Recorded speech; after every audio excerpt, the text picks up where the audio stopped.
The Women's Business Center. Your first step to success. With the different women. Any other tip that you want to share with all of us today? You know, I would just urge women to understand that it's a longer process than they may think it is to be a success. You know, you can't assume that you're going to start a business, get your financing, and be effective in the marketplace in 2 or 3 years. That's not realistic. It's got to be a DNA that's in your bloodstream. I mean, you're going to have to think about it as a time commitment that extends for 5 to 7 or 10 years. But what I would say to women, and I'm going to stress this tonight, is that women need to start their businesses with an exit strategy in mind. Any effective business has to know where it's going.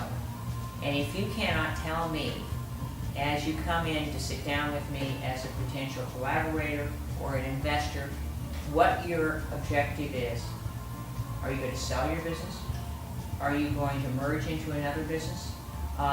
What's going to happen? This has to have an end result. You know, are you giving the business to a son, a daughter? I want an answer to that question. And I find that the best managed businesses are the ones that start and go backwards. I taught at both Berkeley and UCLA business schools, and I used the case study approaches I'm using in our online materials to support women. And my students told me, who were mostly executive MBAs, which means they were in business, they were successful in business, that they had etched across their forehead at the end of the semester exit strategy, because I said it so frequently. And I think that's what women have to do. They have to say, at the end of the day, what do I expect to have in this business? You know, what is my goal? Who is going to buy me out? Am I going to be closing down the business? If so, you know, you're not going to get any value for all of your effort. But I also think there's what I call the triple bottom line. You should be financially profitable. You owe that to yourself and to your investors. Second, you should be giving back to your community along the way. It's very, very important. And you should be creating a legacy of value for the future. I mean, I look at our children and I say they are living in a world that has so many challenges. And I would hope that what we're doing in our business, because it is educationally focused, is going to give them the kind of support that they need in the future to be more successful in what they do. So I think it's all three things. I think it's profits, I think it's community engagement and support, and it's finally the legacy.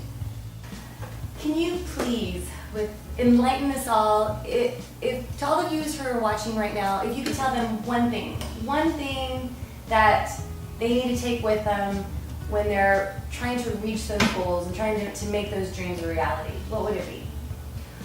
You know, I was reading to one of my nephew's children the other day, and it was The Little Engine That Could, and I hadn't read it for years because my sons are now in their early 20s, but it had been a favorite book of theirs as well.